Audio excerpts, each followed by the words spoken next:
Have you ever wondered how sound travels underwater? Well, I sure have.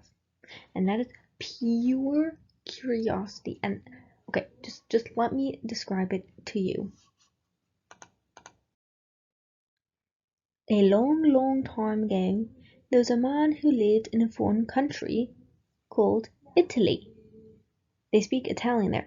Anyway, this man's name was Leonardo da Vinci. He one day woke up and was like, I'm curious. Anyway, this took him many places, but today, no. Today, it took him to the waters.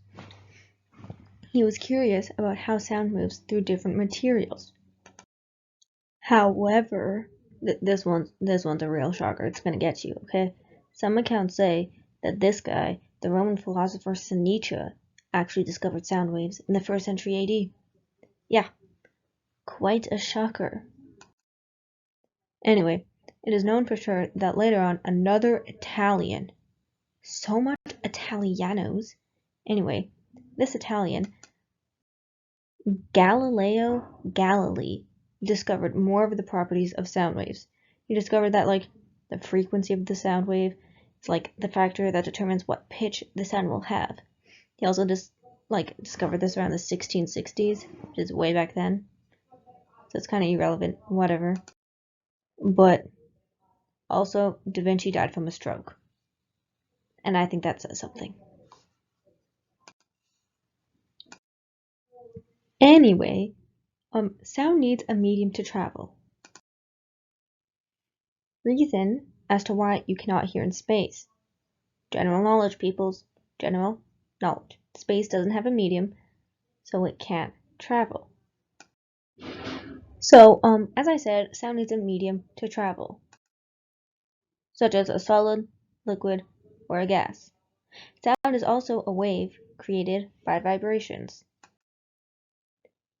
These vibrations are created by dense or lessly dense areas of particles. When sound travels through your regular air, like just the regular O2 you inhale, okay? Let's say for example in your basement, like a really large long basement, the sound traveling soon becomes a quieter as you get farther away. This is because, my friends, the wave's energy quickly gets lost along the way. This also proves as to why sound travels longer underwater, as it keeps its energy for more time.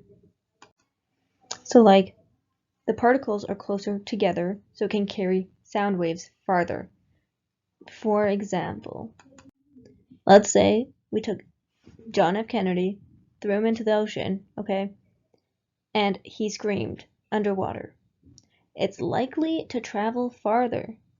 So like, if someone was underwater, not us humans, but like an animal was underwater, they would be able to hear him pretty well and much faster because sound waves just travel better underwater. But we wouldn't be able to hear him above water. Why?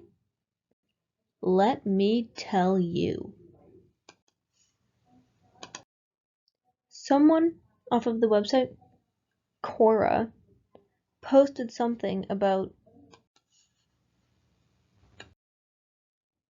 while yelling underwater it is still audible. It's not nearly as effective as it is in air.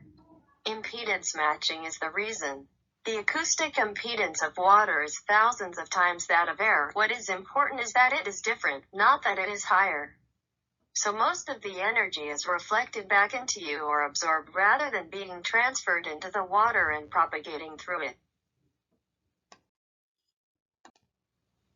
Okay, well, I know nothing about that website, but it seems reliable, so I will believe it. And in fact, it does make sense.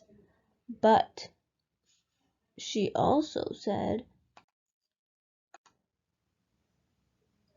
It's only when people yell underwater, Cetaceans make their living yelling underwater and do it very well, but only rarely do they release air into the ocean to do so.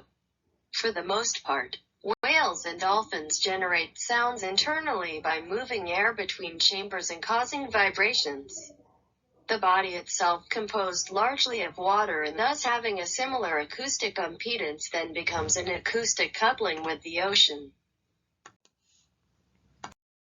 Cool. I don't understand that one either, but yes, it does sound accurate and therefore we shall believe it. Back to the sound stuff. We do not understand, and therefore we need motivation. From this, we also understand how whales can make calls and be heard hundreds of miles away. While a whale makes like a call, they also emit like low frequency sound waves. These sound waves are like hills that are widespread apart. They can travel very far in water without losing energy. Yeah, pretty cool.